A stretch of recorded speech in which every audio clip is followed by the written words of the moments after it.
Welcome back to Inside City Hall. We return now to tonight's top story. That was Ukrainian President Volodymyr Zelensky and President Trump earlier today, hours after the White House released a rough transcript of Trump's call with Zelensky, where he pressured him to look into Joe Biden and his son Hunter Biden.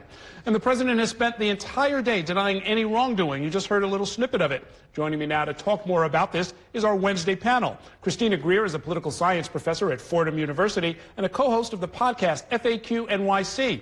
And joining us as he does every Wednesday is Herson Barrero, NY1 political commentator. Welcome to both of you. You heard the Ukrainian president saying, "Include me out. I have nothing to do with this. I am not interfering with your elections," he says. Do you buy it?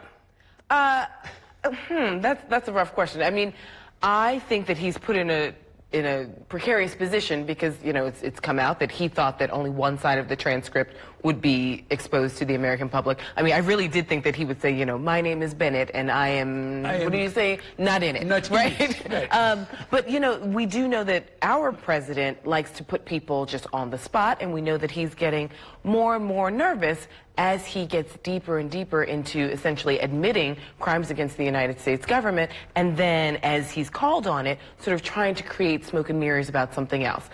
And so he's very paranoid. He assumed that Joe Biden would be the nominee. He's been trying to dig up dirt, allegedly, on his son to sort of distract from that model. But this is, you know, the reason why we're having these complex conversations, and so many Americans are essentially saying, you know, why are we relitigating this? Democrats are just angry about 2016. This is very different. This is a sitting president looking toward 2020 and possibly working with a foreign nation to interfere into our own elections.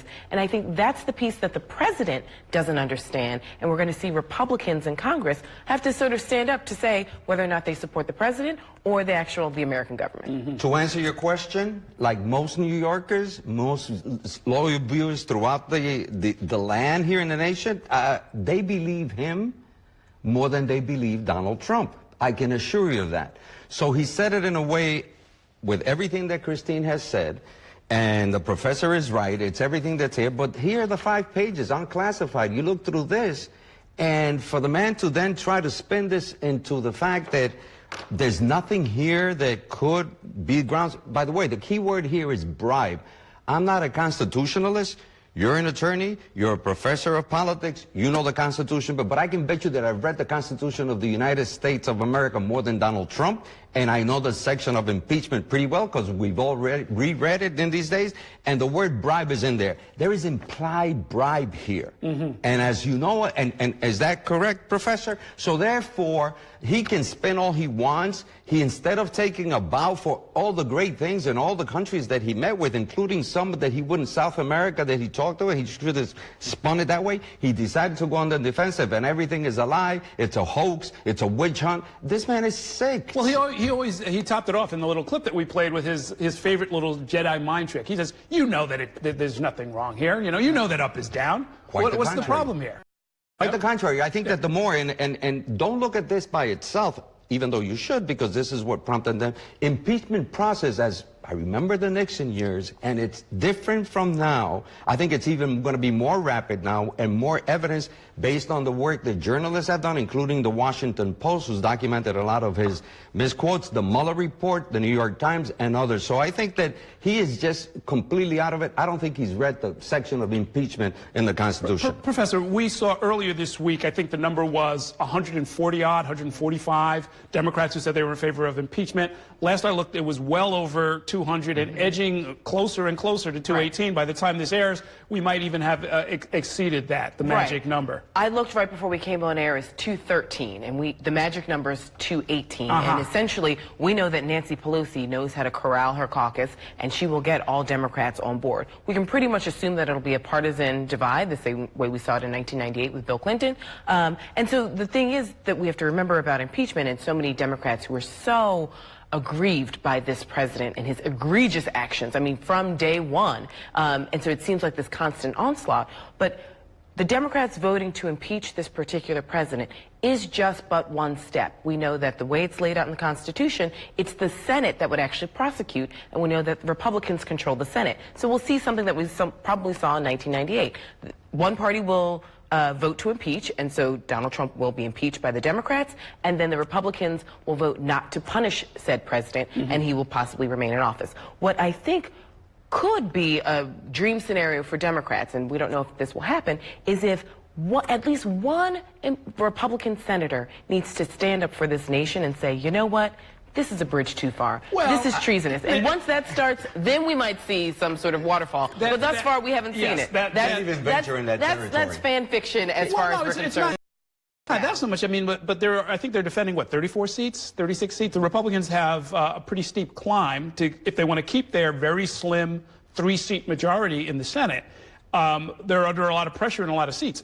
I don't know if it's necessarily going to be about duty to the nation, but what's good for them politically. Right? If I'm not mistaken, this would be the 4th impeachment proceeding that would actually be undertaken since the founding of the nation. So therefore, we have to think at what happened at those points. In the presidency. In the presidency. No. We're talking about the big office. I'm talking about POTUS. And in fact, if you look at what happened with Richard Nixon, at first he was like, forget it. It was a Trump kind of version for those days. And eventually he saw, because his own party, behind the scenes, they said, you've got to move on. This isn't here. We're going to have to turn. Precisely. And there weren't that many seats at stake like now. So you look at what the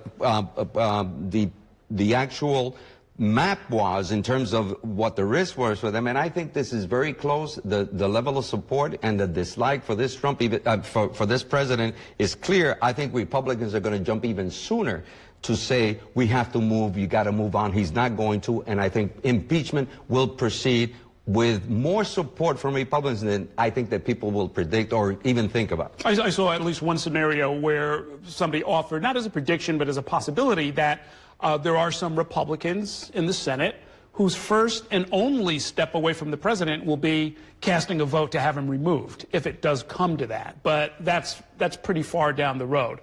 In the meantime, we've got a whole bunch of other stuff that has to get done, and I want to make sure we don't forget the former mayor of New York City, Rudy Giuliani's role in all of this.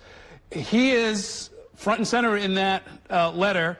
He has no immunity. He might try and hide behind some kind of attorney-client privilege, but this is all out in the open, and his client revealed it. So he's kind of, legally speaking, he's naked in that letter. Right, and each day, the president essentially exposes Rudy Giuliani even more. If Rudy Giuliani doesn't go on Fox or whatever network he goes on to admit, essentially, sort of crimes against the United States, the president is actually throwing him sort of under the bus in a way that makes it seem as though, you know, we're together, don't worry about it. Rudy's been taking care of all of this, and essentially is laying out some of the illegal things that the former mayor of New York City is doing. And so he may Michael Cohen himself at some point in time.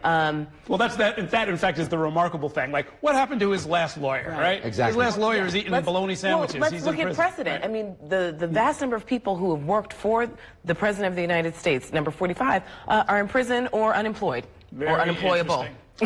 Thank you both for your insights. Glad to see you. That is going to do it for tonight's show. Before we say goodnight, however, a reminder, you should check out the latest episode of my podcast, You Decide. This week,